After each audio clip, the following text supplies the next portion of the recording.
Kisah salah ucap. Ya kayuku, ya kayumu.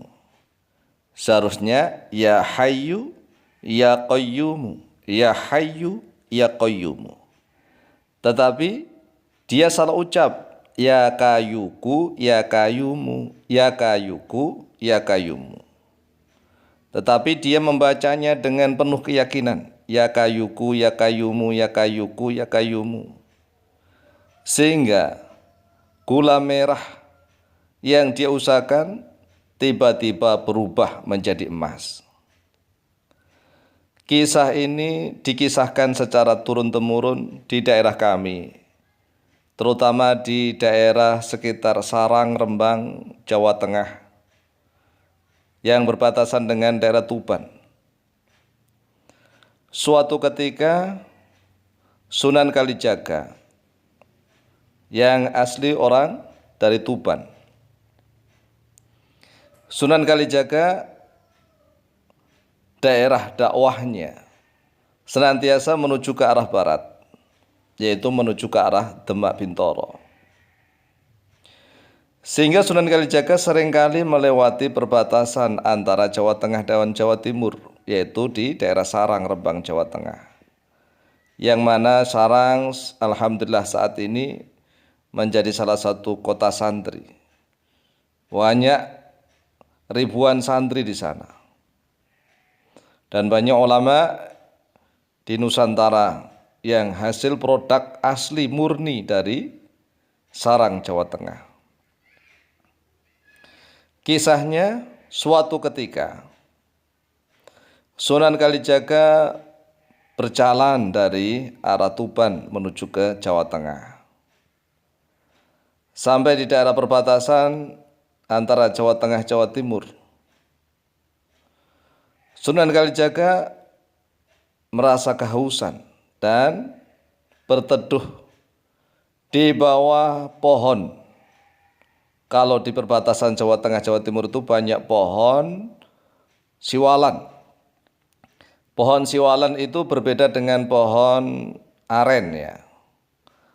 Kalau aren itu kan ada kolang-kalingnya. Kalau pohon siwalan itu mirip seperti pohon kurma, tetapi juga mirip seperti pohon kelapa. Kemudian buahnya disebut siwalan, buah siwalan. Kalau orang kita di daerah Sarang Rembang sana mengatakan gendot, buah gendot atau siwalan. Di Madura banyak sekali. Buah siwalan itu banyak sekali kalau di Madura. Dahulu di perbatasan Jawa Tengah Jawa Timur itu banyak sekali buah siwalan dahulu. Tatkala kami masih kecil masih banyak sekali menemui buah siwalan. Singkat cerita bahwa Sunan Kalijaga karena kehausan, maka beliau mendekati seorang petani bersama istrinya yang sedang mengambilin bumbung. Bumbung itu apa?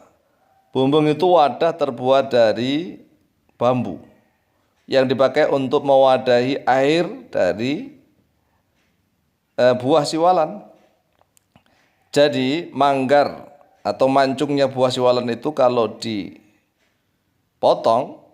maka akan meneteskan air. Lah airnya itulah diwadahi dengan bumbung terbuat dari bambu.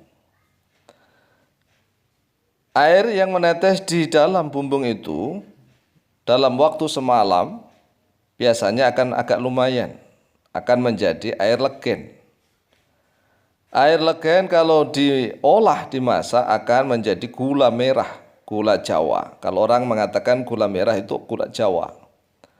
Nah inilah perbedaan antara gula Jawa dengan gula aren. Kalau gula aren terbuat dari nira aren. Kalau gula Jawa terbuat dari siwalan, nira siwalan. Orang Sarang Rembang sana mengatakan gendot, ya, buah gendot. Siwalan kalau bahasa Indonesianya siwalan. Kemudian Sunan Kalijaga menghampiri sepasang petani tersebut. Bapak, kami minta minum boleh atau tidak? Tapi kami nggak punya uang. Ya dalam bahasa Jawa kula nuwun begitu. Ngapunten Bapak saha Ibu, kaula badhe nyuwun minuman unjukan. Oleh petani tersebut Sunan Kalijaga diberikan minuman berupa legen. Legen itu air nira yang dari buah siwalan itu. Kemudian terjadilah dialog antara Sunan Kalijaga dengan sepasang petani tersebut, suami istri. Walhasil ditanya oleh Sunan Kalijaga, Bapak lan Ibu, Bapak Sohibu, panjenengan kekalih nyambut damel, dalam artian dalam bahasa Indonesia kalian berdua ini bekerja setiap hari sebagai seorang yang membuat gula Jawa yang diambil dari nira buah siwalan.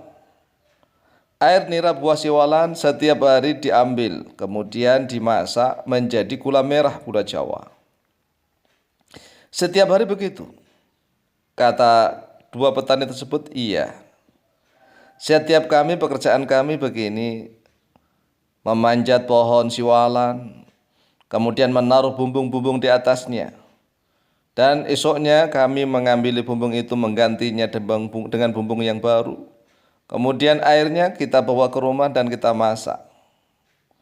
Kalau di perbatasan Jawa Tengah, Jawa Timur, dan di Madura, ya di mana-mana namanya siwalan itu airnya menjadi legen yang sangat nikmat sekali. Apalagi kalau ditambah es, ya. Kalau dibiarkan beberapa hari akan berubah jadi tua. Nah, tua itu memabukkan. Kemudian setelah terjadi dialog antara Sunan Kalijaga dengan dua petani tersebut, Sunan Kalijaga memberikan amalan gitu. Amalan doa. Bapak, Ibu, panjenengan berdua saya kasih amalan dibaca setiap hari. Mau manjat kelapa, manjat siwalan, mau turun, naik turun, mau pergi ke pasar, baca sebanyak-banyaknya. Petani itu minta apa itu? Amalan apa yang harus kita baca? Supaya usaha kami menjadi berkah, menjadi melimpah ruah. Kemudian Sunan Kalijaga memberikan doa, Ya Hayyu Ya Qayyumu, Ya Hayyu Ya Qayyumu, Ya Hayyu Ya Qayyumu. Dibaca berulang-ulang. Tetapi sepasang petani tersebut yang namanya orang Jawa ngertinya ya kayuku, ya kayumu, ya kayuku, ya kayumu. Ya kayuku, ya kayumu, dibaca berulang-ulang. Dan kedua petani ini tidak tahu kalau yang berikan ijazah adalah Sunan Kalijaga. Kemudian esok harinya setelah Sunan Kalijaga ini pamit meneruskan perjalanan, esok harinya berulang-ulang sepasang petani ini setiap naik turun memanjat pohon siwalan membaca ya kayuku ya kayumu ya kayuku ya kayumu ya kayuku ya kayumu ya kayuku ya kayumu. Ternyata suatu ketika tatkala mereka berdua mau pergi ke pasar, gula merah yang mereka pikul terasa semakin berat, semakin berat, semakin berat, semakin berat. Akhirnya mereka tidak kuat memikul gula merah itu. Kemudian mereka penasaran, dibukalah gula merah itu. Ternyata subhanallah berubah menjadi emas. Berubah jadi emas. Spontan saja suami istri ini kaget, tersentak, dan mereka berdua jadi lemas, lunglai. Hampir saja mereka pingsan dibuatnya. Kemudian mereka berdua pulang ke rumah dan bermusyawarah berunding. Siapakah gerangan pawongan laki-laki yang berikan doa itu sehingga luar biasa. Akhirnya mereka berdua tidak butuh gula-gula itu, tidak butuh emas. Mereka berdua pergi mencari laki-laki yang memberikan doa itu. Dan ketemulah yang dicarinya adalah Sunan Kalijaga, sehingga mereka berdua nyantri kepadanya.